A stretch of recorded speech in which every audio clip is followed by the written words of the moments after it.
Assalamualaikum warahmatullahi wabarakatuh. Selamat pagi anak-anak.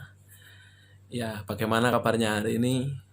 Ya, senang sekali Bapak pada hari ini bisa bertemu dengan kalian di kelas 10A pada mata pelajaran ekonomi hari ini. Ya, ada yang tahu nggak kira-kira Bapak akan menjelaskan tentang materi apa?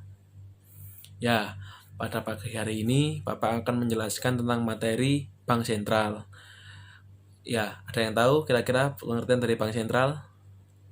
Ya, pada awalnya bank itu dari bahasa Italia, yaitu banca yang artinya tempat penukaran uang. Tapi menurut Kamus Besar Bahasa Indonesia atau KBBI, bank adalah badan usaha di bidang keuangan yang menarik dan mengeluarkan uang di masyarakat, serta sentral itu di tengah atau sebagai pusat inti dari suatu hal. Jadi kalau digabung, bank sentral adalah suatu institusi yang membantu pemerintah untuk menjaga stabilitas harga atau nilai suatu mata uang yang berlaku di suatu negara, serta untuk mendorong kelancaran produksi dan membangun serta memperluas kesempatan kerja. Ya, di Indonesia sendiri fungsi dari bank sentral diselenggarakan oleh Bank Indonesia yang dulunya itu disebut dengan DJavase Bank. Ya, keberadaan bank sentral di Indonesia diatur dalam Undang-Undang Nomor 3 tahun 2004 tentang Bank Indonesia. Ya, untuk fungsinya sendiri, fungsi utama bank ada 3. Yang pertama, untuk menghimpun dana dari masyarakat. Yang kedua, menanam dana yang dikelola ke dalam berbagai aset produktif, misalnya dalam bentuk kredit. Yang terakhir 3, memberikan jasa layanan lalu lintas pembayaran dan jasa layanan perbankan lainnya.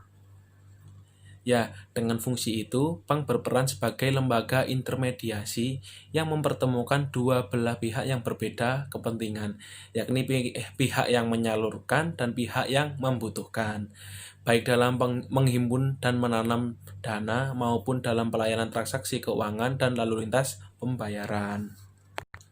Ya, tugas dari bank sentral ini dibagi menjadi 4.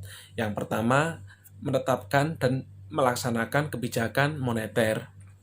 Ya, untuk mencapai tujuan Bank Indonesia dalam menjaga kestabilan nilai rupiah, pada pasal 10 Undang-Undang Bank Indonesia menegaskan bahwa Bank Indonesia memiliki kewenangan untuk melaksanakan kebijakan moneter melalui penetapan sasaran moneter dengan memperhatikan sasaran laju inflasi serta melakukan pengendalian moneter. Pengendalian moneter itu seperti satu ya, contohnya operasi pasar terbuka. Yang kedua, penetapan cadangan wajib minimum. Yang ketiga, kebijakan nilai tukar. Yang keempat, pengelolaan cadangan devisa. Yang kelima, penetapan tingkat diskonto. Yang keenam, pengaturan kredit dan atau pembiayaan. Ya, tugas yang kedua yaitu mengatur dan menjaga kelancaran sistem pembayaran. Kewenangan Bank Indonesia dalam mengatur dan menjaga kelancaran sistem pembayaran diatur pada pasal 15 sampai 23 Undang-Undang Bank Indonesia.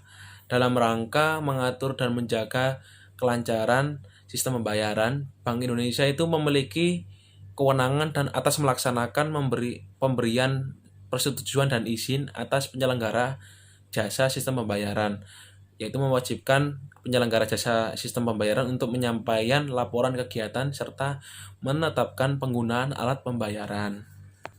Untuk yang ketiga, tugas mengatur dan mengawasi.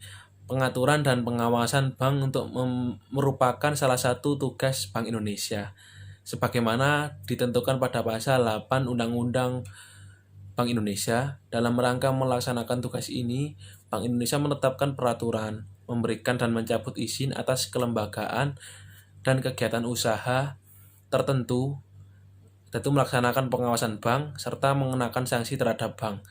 Yang selain itu, Bank Indonesia berwenang menetapkan ketentuan-ketentuan perbankan untuk memuat prinsip kehati-hatian. Dan yang terakhir, yang keempat, sebagai penyedia dana terakhir bagi bank umum dalam bentuk likuiditas Bank Indonesia atau yang disebut BLBI. Ya, yang pertama Yang pertama adalah fasilitas dalam rangka mempertahankan kestabilan sistem pembayaran. Yang kedua, fasilitas dalam rangka operasi pasar terbuka. Yang ketiga, fasilitas dalam rangka penyegaran bank. Yang keempat, fasilitas untuk menjaga kestabilan sistem perbankan. Dan yang terakhir, kelima, fasilitas untuk mempertahankan kepercayaan dari masyarakat. Ya, bank sentral itu memiliki wewenang juga. Salah satunya ada 4 juga. Yang pertama, kewenangan memberikan izin atau right to license, yaitu kewenangan untuk menetapkan tata cara perizinan dan pendirian suatu bank. Pemberian izin melalui Bank Indonesia meliputi yang pertama, pemberian izin dan pencabutan izin usaha bank. Yang kedua, pemberian izin pembukaan. Yang ketiga, penutupan dan pemindahan kantor bank. Yang keempat, pemberian persetujuan atas kepemilikan dan kepengurusan bank.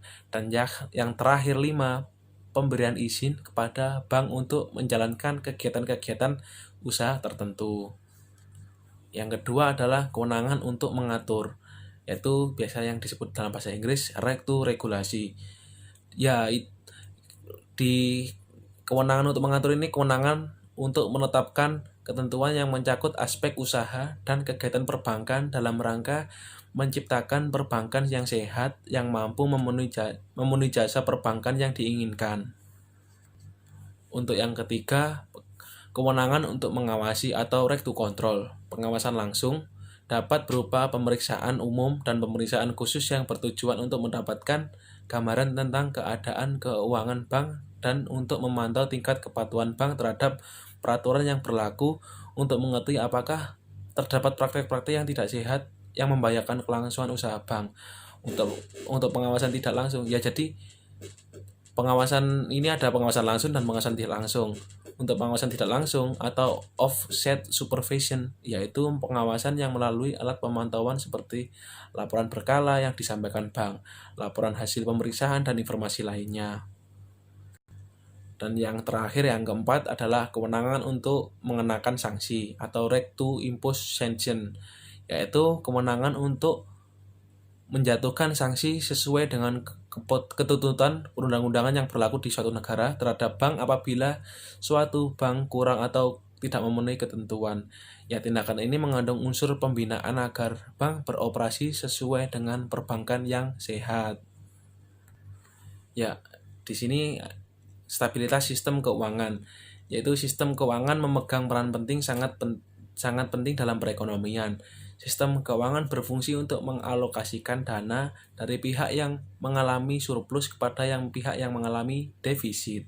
Apabila sistem keuangan tidak stabil dan tidak berfungsi secara efisien, pengalokasian dana tidak akan berjalan dengan baik sehingga dapat menghambat pertumbuhan ekonomi. Nah, pengalaman menunjukkan sistem keuangan yang tidak stabil, terlebih lagi jika mengakibatkan terjadinya krisis, memerlukan biaya yang sangat tinggi untuk penyelamatannya. Ya, secara umum dapat dikatakan bahwa ketidakstabilan sistem keuangan dapat mengakibatkan timbulnya beberapa kondisi yang tidak menguntungkan. Ya, seperti contohnya adalah transmisi kebijakan moneter yang tidak berfungsi secara normal, sehingga kebijakan moneter tidak menjadi efektif. Yang kedua, fungsi intermediasi tidak berjalan sebagaimana semestinya. Yang ketiga, ketidakpercayaan publik terhadap sistem keuangan yang umumnya akan diikuti oleh perilaku para investor untuk menarik dananya sehingga mendorong terjadinya kesulitan likuiditas. Yang keempat, sangat tingginya biaya penyelamatan terhadap sistem keuangan apabila terjadi krisis yang bersifat sistemik. Ya, peran utama Bank Indonesia yang mencangkup kebijakan dan instrumen dalam menjaga stabilitas sistem keuangan itu yang pertama adalah Bank Indonesia menjaga stabilitas moneter melalui instrumen suku bunga dalam operasi pasar terbuka. Bank Indonesia dituntut untuk mampu menetapkan kebijakan moneter secara tepat dan berimbang. Hal ini mengingat gangguan stabilitas moneter yang memiliki dampak langsung terhadap aspek ekonomi. Ya, untuk yang kedua, Bank Indonesia menciptakan kinerja lembaga keuangan yang sehat. Untuk menciptakan kinerja lembaga perbankan seperti itu dilakukan seperti mekanisme pengawasan dan regulasi yang baik. Sektor perbankan memiliki pangsa yang dominan dalam sistem keuangan. Oleh sebab itu, kegagalan di sektor ini dapat menimbulkan kestabilan keuangan dan mengganggu perekonomian. Untuk mencegah ini terjadi, sistem pengawasan dan kebijakan perbankan yang efektif haruslah ditegakkan.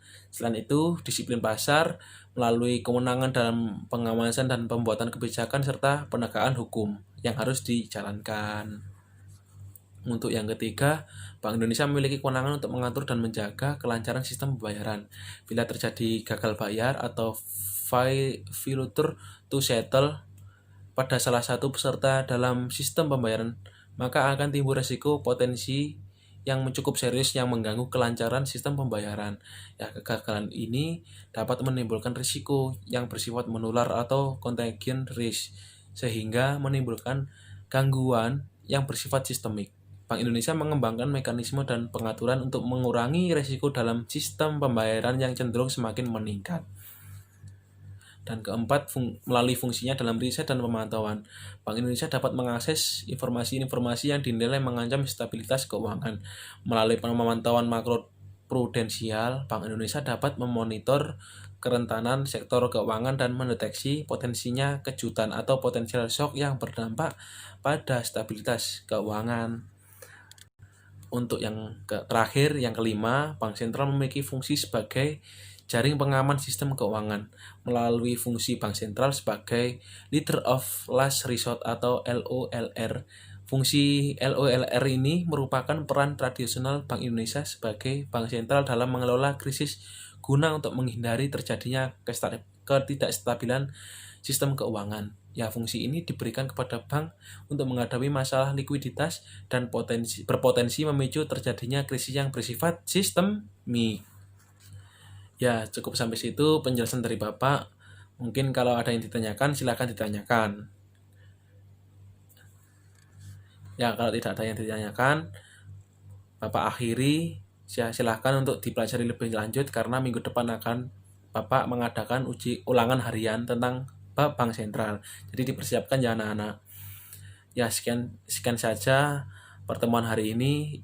Semoga ilmu yang kita dapatkan barokah dan bermanfaat. Bapak akhiri ya. Assalamualaikum warahmatullahi wabarakatuh.